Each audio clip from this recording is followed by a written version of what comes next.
शनी शिंगणापूर रोडवर पोलिसांचा सापळा. कारमधून कट्टा घेऊन फिरणारे दोघे पकडले. अहिल्यानगर जिल्ह्यातील राहुरी तालुक्यात स्थानिक गुन्हे शाखेने मोठी कारवाई केली आहे. उंबरे येथे गावठी कट्टा बाळगणाऱ्या 2 इसमांना ताब्यात घेत 5,52,000 रुपयांचा मुद्देमाल जप्त करण्यात आला आहे. माननीय पोलीस अधीक्षक श्री सोमनाथ घारगे यांच्या आदेशानुसार अहिल्यानगर जिल्ह्यात अवैध अग्निशस्त्रे बाळगणाऱ्यांविरुद्ध कारवाई सुरू आहे.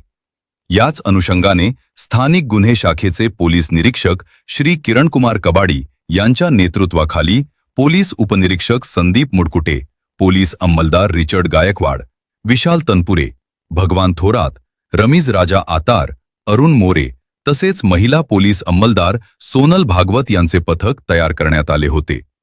20 एप्रिल 2026 रोजी पथक राहुरी तालुक्यात माहिती घेत असताना विशाल पालवे आणि सोमनाथ मोरे, दोन्ही राहणार नेवासा, हे गोटुंबे आखाडा ते शनी शिंगणापूर रोडवर पांढऱ्या रंगाच्या गाडीतून विनापरवाना गावठी कट्टा घेऊन फिरत असल्याची माहिती मिळाली. पथकाने शोध घेत असताना सदर वाहन उंबरे येथील हॉटेल माऊली परिसरात थांबलेले दिसून आले. तपासणी दरम्यान गाडीत बसलेल्या 2 संशयितांना ताब्यात घेण्यात आले. ताब्यातील आरोपींची ओळख: 1. विशाल वसंत पालवे, वय 28, राहणार झापवाडी रोड, घोडेगाव, तालुका नेवासा. 2. सोमनाथ भानुदास मोरे, वय 32, राहणार शनी शिंगणापूर, तालुका नेवासा, जिल्हा अहिल्यानगर, अशी पटली.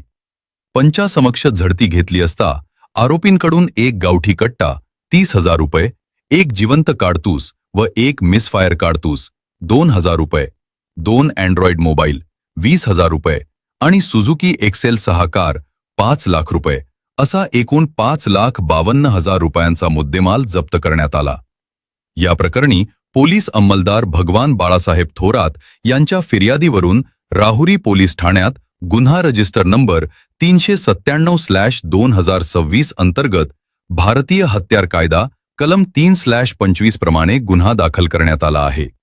पुढील तपास राहुरी पोलीस ठाणे करत आहे. ही कारवाई पोलीस अधीक्षक श्री सोमनाथ घारगे यांच्या मार्गदर्शनाखाली स्थानिक गुन्हे शाखेच्या पथकाने यशस्वीरित्या पार पाडली आहे. अवैध शस्त्रास्त्र बाळगणाऱ्यांविरुद्ध कठोर कारवाईचा इशारा पोलिसांनी दिला आहे. कुणाल सूर्यवंशी, लोकन्याय मराठी न्यूज, अहिल्यानगर.